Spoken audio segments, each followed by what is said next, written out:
Doctor ortho Ayurvedic oil and capsule, अब दर्द भी घुटने टेकेगा। सीएम योगी ने प्रदेश के शिक्षकों को दिया बड़ा तोहफा। आगरा से उच्च शिक्षा के शिक्षकों को कैशलेस चिकित्सा का दिया तोहफा। शिक्षकों कर्मचारियों को मिलेगा 1.5 करोड़ तक का दुर्घटना बीमा कवर। छत्तीसगढ़ के उप मुख्यमंत्री अरुण साव और केंद्रीय राज्य मंत्री तोखन साहू मनोनीत पार्षदों के शपथ ग्रहण समारोह में हुए शामिल। समारोह में डिप्टी सीएम साव ने मुंगेली जिले के पथरिया नगर पंचायत के लिए 3.16 करोड़ रुपए की विकास परियोजनाओं की घोषणा। बनेगा भव्य मंगल भवन, मुक्तिधाम और सभा कक्ष। झारखंड में जेपीएससी भर्ती घोटाले पर सियासत गर्म। बीजेपी ने की 14वीं जेपीएससी परीक्षा की सीबीआई जांच की मांग। पूर्व मुख्यमंत्री रघुवर दास ने कांग्रेस पर बोला हमला। कहा सोरेन सरकार से समर्थन वापस ले कांग्रेस। वहीं प्रतुल शादे बोले धर्मेंद्र प्रधान की तरह सीएम हेमंत सोरेन भी दें इस्तीफा।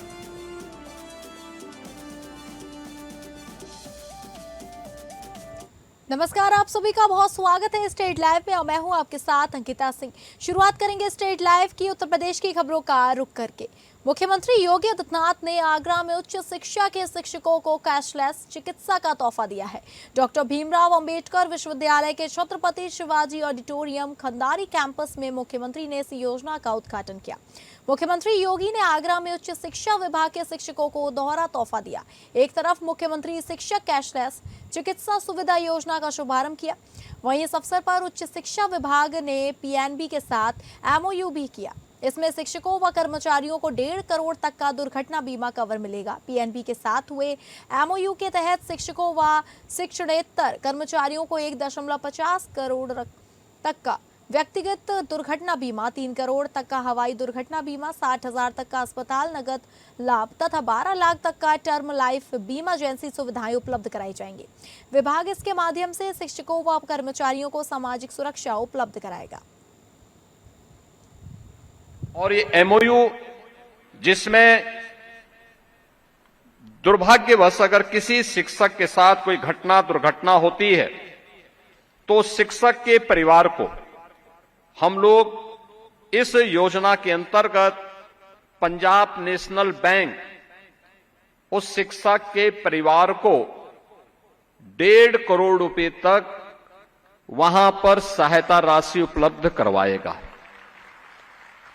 अगर दुर्भाग्य से कोई विमान दुर्घटना की शिकार होता है तो 3 करोड़ तक, और इसमें 60,000 रुपए तक का हॉस्पिटल में नगद व्यवस्था का लाभ और 12 लाख रुपए तक का टर्म लाइफ बीमा कवर भी इसके माध्यम से उपलब्ध करवाने की व्यवस्था की जा रही है।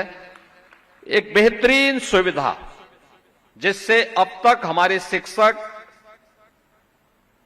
लाभान्वित नहीं थे। एआईएमआईएम प्रमुख और हैदराबाद से सांसद असुद्दीन ओवैसी उत्तर प्रदेश के मुरादाबाद पहुंचे, जहां उन्होंने 2027 के विधानसभा चुनाव से पहले राजनीतिक माहौल को साधने की कोशिश की। इस दौरान ओवैसी ने केंद्रीय शिक्षा मंत्री के इस्तीफे को नौजवानों के संघर्ष की जीत बताया और मोदी सरकार पर तीखा हमला बोला। उन्होंने कहा कि लोकतंत्र संविधान के दायरे में ही चल सकता है और तानाशाही नहीं चलेगी। साथ ही पेपर लीक, पुलिस कार्रवाई और शिक्षा व्यवस्था जैसे मुद्दों पर भी सरकार को घेरा।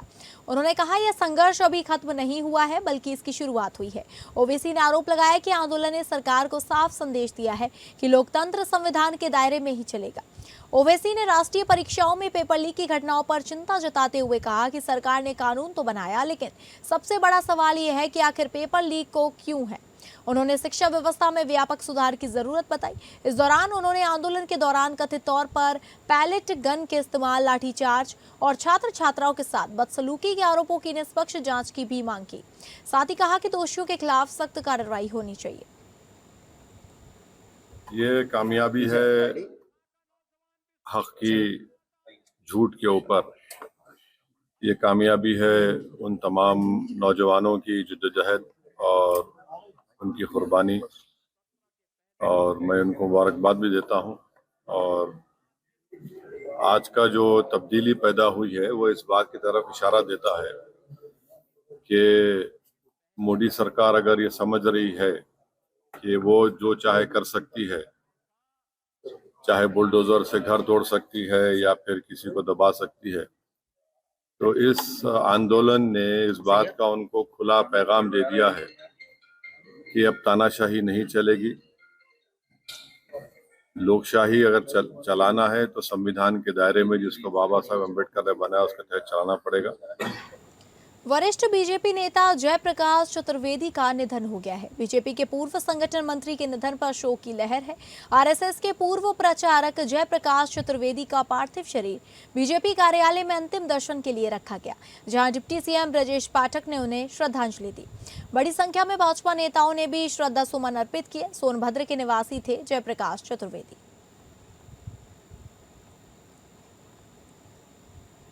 कानपुर में साइबर फ्रॉड और जीएसटी फर्जीवाड़े के बड़े नेटवर्क का पुलिस ने खुलासा किया है। बर्रा थाना पुलिस और एसओजी टीम ने 25,000 रुपए के नामी अभियुक्त अंचित को गिरफ्तार किया है। पुलिस के मुताबिक आरोपी ने अपने पूर्व चालक सतीश और उसके परिजनों की आईडी का दुरुपयोग कर आगरा में 3 फर्जी फर्में बनाई।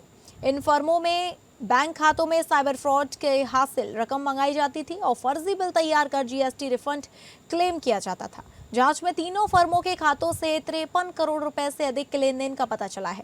वहीं गाजियाबाद में बीएसएफ कर्मी की बेटी के नाम से बनाए गए एक अन्य खाते में करीब 45 करोड़ रुपए का लेन देन सामने आया। पुलिस अब गिरोह से जुड़े अन्य लोगों और बैंक खातों की जांच कर रही है। बर्रा थाने में अप्रैल माह में एक बड़े साइबर गैंग का पुलिस ने भांडाफोड़ किया था, जिसमें कि अभी तक कुल 10 लोगों को गिरफ्तार किया गया है और अंचित जो है इन पे 25,000 रुपये का पुरस्कार घोषित था। 2 महीने से पुलिस को इनकी तलाश थी। इनको कल बर्रा पुलिस ने एसओजी टीम के साथ मिलकर गिरफ्तार किया है और इनसे पूछताछ में ये तथ्य सामने आए कि जो पूर्व में गिरफ्तार इनके ड्राइवर सतीश हैं, उनके साथ उनके परिवार की आईडी का इस्तेमाल कर इन्होंने आगरा में अपने अधीन 3 फर्म बनाई, जिस पर ये साइबर फ्रॉड का पैसा लेते थे और साथ ही में जो जीएसटी फ्रॉड की जो कार्रवाई है वो ये करते थे। जो जीएसटी का फ्रॉड करने वाला गैंग है उसमें दिनेश राठौड़ इनके एक साथी हैं जो कि मुरैना के हैं, वो भी वांछित चल रहे हैं और उनके कुछ अन्य साथियों का नाम इन्होंने बताया है। और इस पूरे मामले में जो तीनों फर्म हैं उसमें 53 करोड़ से ज़्यादा का ट्रांजैक्शन इनके अकाउंट में आया है अभी तक। इन सभी तथ्यों को पुलिस जांच कर रही है। साथ ही में जो अन्य इन्होंने अकाउंट और साथी बताए हैं उनको भी पुलिस वेरीफाई करके उस पर भी कार्रवाई करेगी और जो इनके पूर्व के साथी जेल गए हैं उनसे भी इनके बताई बातों का सत्यापन कर अग्रिम कार्रवाई की जाएगी। अब बात करेंगे छत्तीसगढ़ की, जहां छत्तीसगढ़ के उप मुख्यमंत्री अरुण साव मुंगेली जिले के पथरिया नगर पंचायत के मनोनीत पार्षदों के शपथ ग्रहण समारोह में केंद्रीय राज्य मंत्री तोखन साहू के साथ शामिल हुए। इस अवसर पर उन्होंने सभी मनोनीत पार्षदों के लिए दायित्व के लिए बधाई एवं शुभकामनाएं दी। अरुण साव ने समारोह को संबोधित करते हुए कहा कि साय सरकार ने अब तक पथरिया नगर पंचायत के विकास के लिए 11 करोड़ रुपए की राशि दी है। हम शहर को स्वच्छ, सुंदर और सुविधापूर्ण बनाने के लिए काम कर रहे हैं। नगर को आगे बढ़ाने सभी मिलकर काम करेंगे। साहब ने कहा, नवनियुक्त पार्षद नगरवासियों की अपेक्षाओं को पूरा करेंगे। नगर में जहां जरूरत होगी वहां जनहित में राशि का उपयोग करेंगे। समारोह में केंद्रीय राज्य मंत्री तोखन साहू ने कहा कि सभी मिलकर विकास कामों को आगे बढ़ा रहे हैं। हम भूमि पूजन के बाद उसका लोकार्पण भी करते हैं। वहीं विधायक धर्मलाल कौशिक ने कहा कि विधानसभा क्षेत्र में 2.5 साल में सड़क निर्माण के लिए 400 करोड़ रुपए की स्वीकृति हुई है। सिंगल लाइन सड़क को डबल लाइन किया जा रहा है। जब भाजपा की सरकार आती है तब प्रदेश में विकास कार्यों में तेजी आती है। इस अवसर पर उप मुख्यमंत्री अरुण साव ने नगर पंचायत में 3 घोषणाएं की। मांगलिक भवन निर्माण के लिए 2 करोड़ रुपए, मुक्तिधाम निर्माण के लिए 86 लाख रुपए एवं नगर पालिका के सभा कक्ष के लिए 30 लाख रुपए देने की घोषणा की। आज मुंगेली नगर पालिका के 5 नवनियुक्त एल्डरमैन लोगों का शपथ ग्रहण समारोह संपन्न हुआ है। निश्चित रूप से 22 पार्षद और 5 एल्डरमैन, इससे मुंगेली नगर पालिका की ताकत बढ़ी है और मुंगेली में अब और तेज गति से विकास के काम होंगे। सभी प्रतिभाशाली युवा हैं जो एल्डरमैन नियुक्त हुए हैं, उनके योगदान से निश्चित रूप से शहर के विकास को गति मिले। रायपुर केंद्रीय शिक्षा मंत्री धर्मेंद्र प्रधान के इस्तीफे पर प्रदेश कांग्रेस अध्यक्ष दीपक बैज ने कहा कि धर्मेंद्र प्रधान का इस्तीफा नैतिकता के आधार पर नहीं, राजनीतिक मजबूरी है। धर्मेंद्र प्रधान एवं भारतीय जनता पार्टी में नैतिकता होती है तो जब नीट का पेपर लीक हुआ उसी समय धर्मेंद्र प्रधान का इस्तीफा हो जाता। भाजपा ने हर संभव नीट के मामले को दबाने तथा युवाओं के अधिकार को कुचलने का काम किया। जब छात्र युवा विपक्ष के नेता राहुल गांधी लगातार दबाव बनाने लगे, देश भर में सरकार के खिलाफ आवाज उठी। उनकी मजबूरी में धर्मेंद्र प्रधान का इस्तीफा आया है। वहीं प्रदेश कांग्रेस अध्यक्ष दीपक बैज ने कहा कि जिस प्रकार से पूरे देश में मोदी सरकार के खिलाफ आम जनता विरोध में है, छात्र नौजवान दिल्ली के जंतर मंतर से लेकर देश के हर शहर में आंदोलन कर रहे हैं, यह बताता है कि सरकार जनता के विश्वास खो चुकी है। प्रधानमंत्री अपनी विफलता स्वीकार करें तथा तत्काल अपने पद से इस्तीफा दें। किसी प्रधानमंत्री और सरकार के खिलाफ देश के युवाओं में ऐसा आक्रोश पहली बार देखने को मिल रहा है। प्रधानमंत्री जन भावना की कद्र करें, इस्तीफा दें। प्रदेश कांग्रेस अध्यक्ष दीपक बैज ने कहा कि पेपर लीक का संकट अब एक राष्ट्रीय महामारी का रूप ले चुका है। मोदी की सरकार आने के बाद से देश में अब तक 150 से अधिक पेपर लीक की घटनाओं ने 7.5 करोड़ छात्रों और उनके परिवारों को सीधे प्रभावित किया, लेकिन अब तक एक भी दोषी को सजा नहीं मिली। धर्मेंद्र प्रधान का इस्तीफा ये नैतिकता के आधार पर नहीं, मजबूरी में दिया हुआ इस्तीफा है।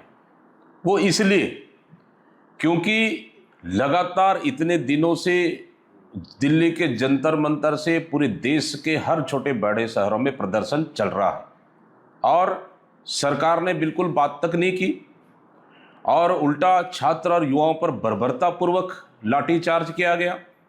क्योंकि ये इस्तीफा इसलिए दिया गया है क्योंकि प्रधानमंत्री की कुर्सी खतरे में आ गई। छत्तीसगढ़ विधानसभा नेता प्रतिपक्ष डॉक्टर चरणदास महंत ने केंद्रीय शिक्षा मंत्री धर्मेंद्र प्रधान के इस्तीफे पर प्रतिक्रिया व्यक्त करते हुए इसे देश के करोड़ों युवाओं और छात्रों के संघर्ष की ऐतिहासिक जीत करार दिया। उन्होंने कहा, यह छात्रों की बुलंद गूंज और अन्याय के खिलाफ न्याय की बड़ी जीत है। देश का युवा जब सड़कों पर उतरकर अपने हक की लड़ाई लड़ता है तो तानाशाह सरकारों को भी झुकना पड़ता है।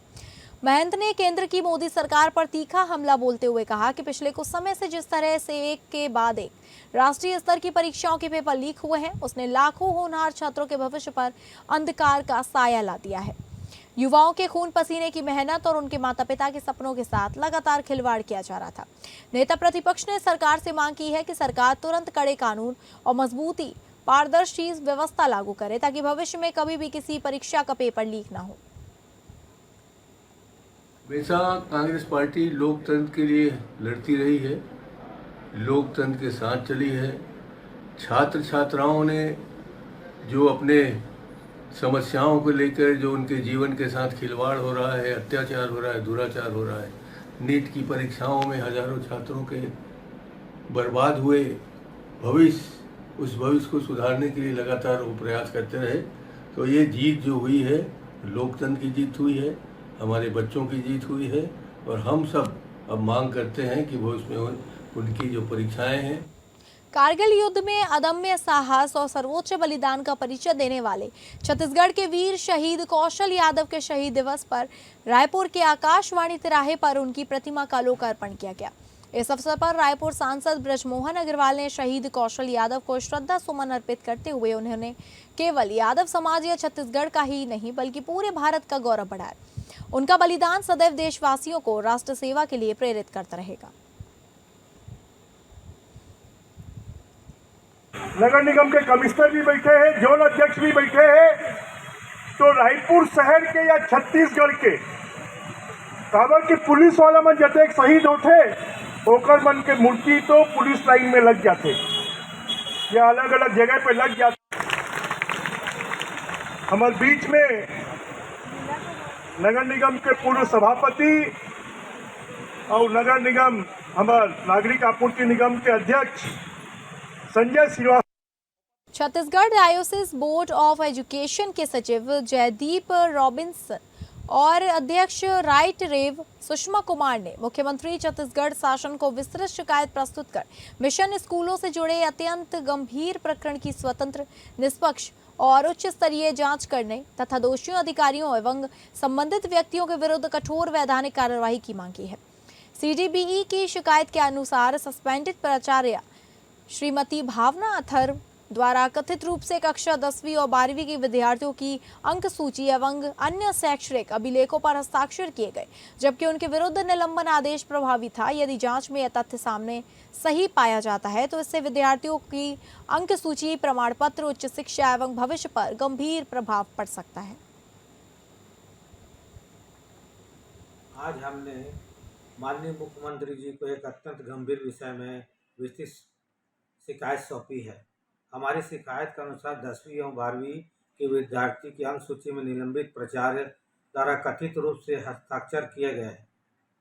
साथ ही फर्जी लेटर पैड और फर्जी हस्ताक्षर और फर्जी नियुक्ति पत्र के माध्यम से शासन और प्रशासन को गुमराह करने का तथा वैधानिक। खबरों में आगे बढ़ेंगे और बात करेंगे झारखंड की, जहां केंद्रीय शिक्षा मंत्री के इस्तीफे के बाद सियासी बयानबाजी तेज हो गई है। बीजेपी सांसद निशिकांत दुबे ने इस फैसले को देश के लिए दुर्भाग्यपूर्ण बताते हुए अभिभावकों से बच्चों को आंदोलन से दूर रखने और पढ़ाई पर ध्यान देने की अपील की है। केंद्रीय शिक्षा मंत्री धर्मेंद्र प्रधान के इस्तीफे पर बीजेपी सांसद निशिकांत दुबे ने कड़ी प्रतिक्रिया दी। उन्होंने कहा, यह फैसला देश के लिए दुर्भाग्यपूर्ण है। दुबे ने देश भर के अभिभावकों से अपील करते हुए कहा कि वे अपने बच्चों को आंदोलन में भेजने के बजाय उनकी पढ़ाई पर ध्यान दें। उनका कहना था कि यदि बच्चे आईएएस, आईपीएस, डॉक्टर या इंजीनियर बनना चाहते हैं तो उन्हें घर पर रहकर मेहनत करनी चाहिए।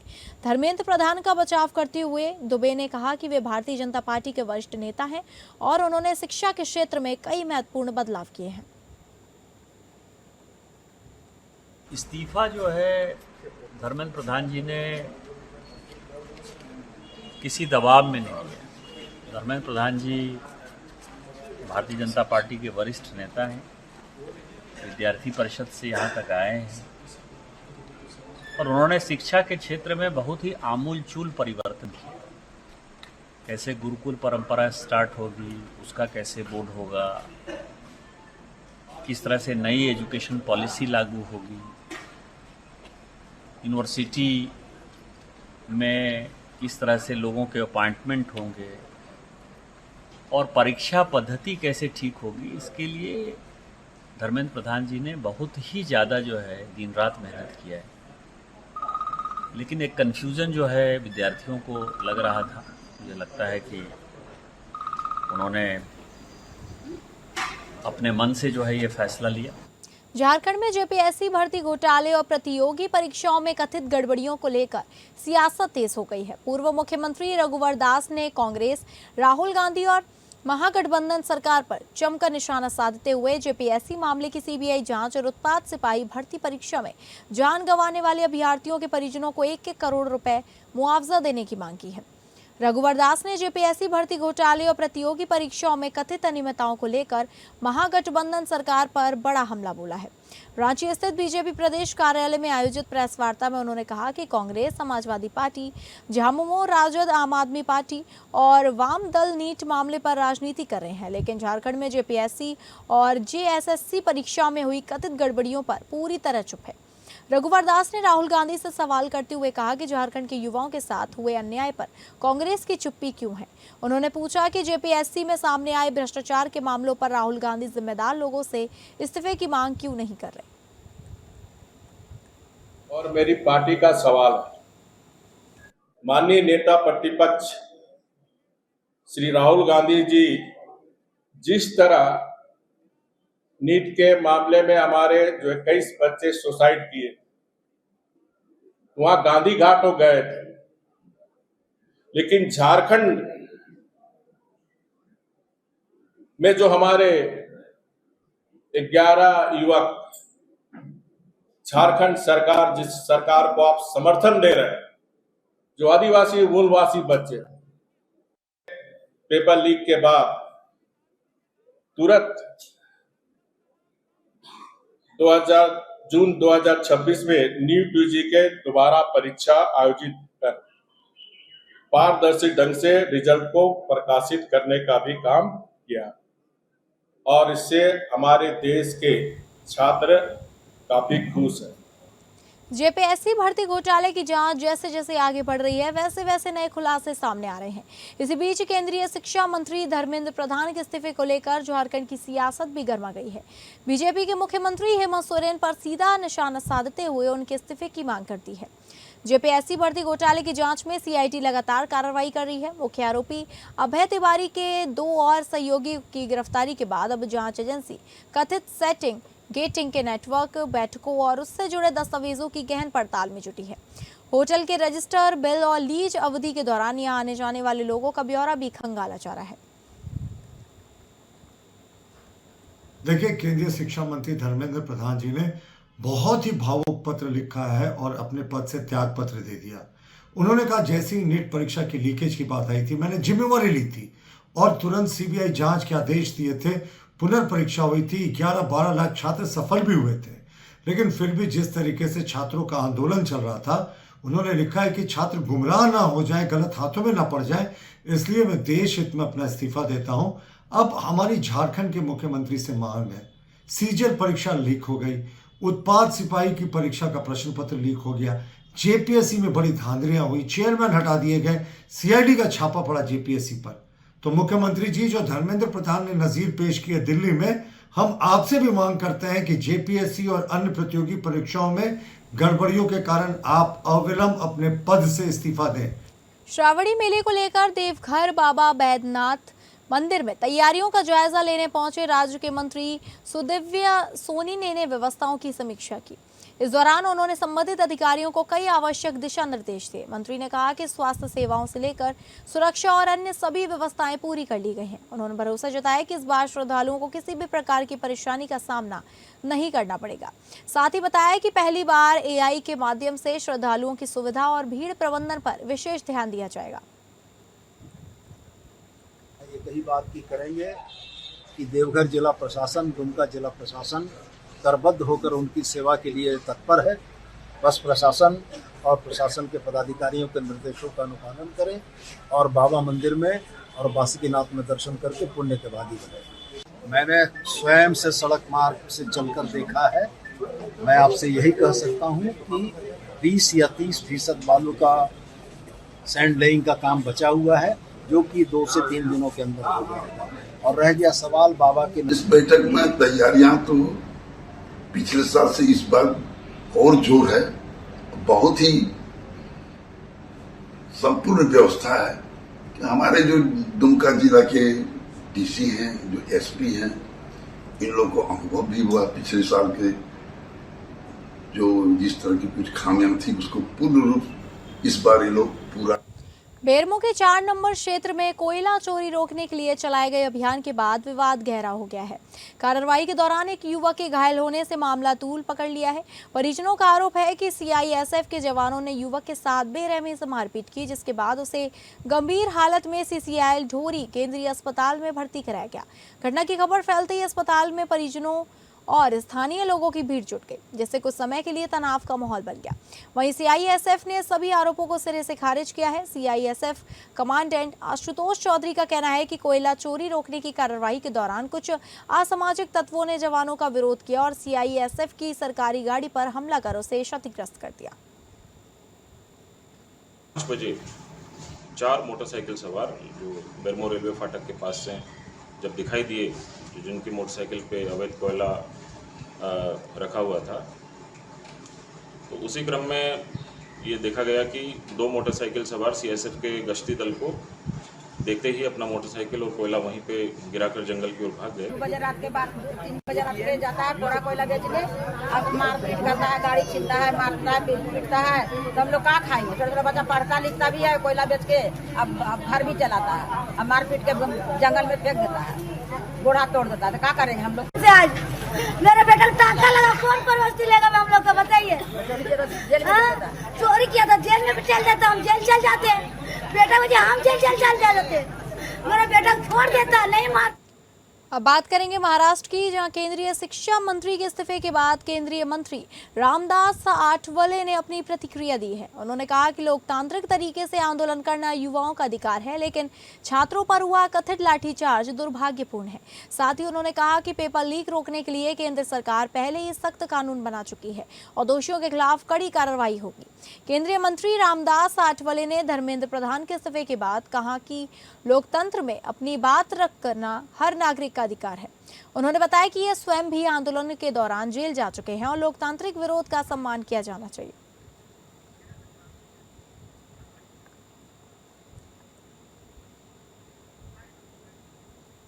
नरेंद्र मोदी जी हमारे रिपब्लिकन मूवमेंट के तो कार्यकर्ता थे, लेकिन कैंसर की तो हमारी मूवमेंट बहुत बड़ी संघर्षशील थी।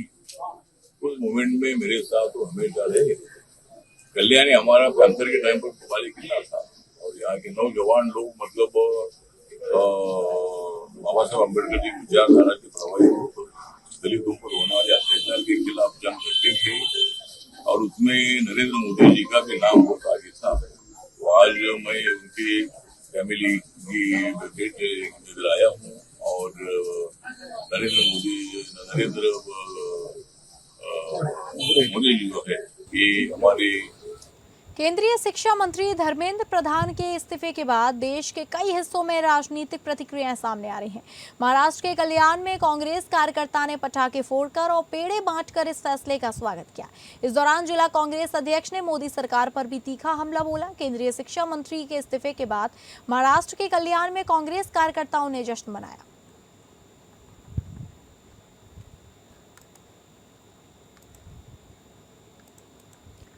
तो फिलहाल स्टेट लाइव में बस इतना ही। नमस्कार।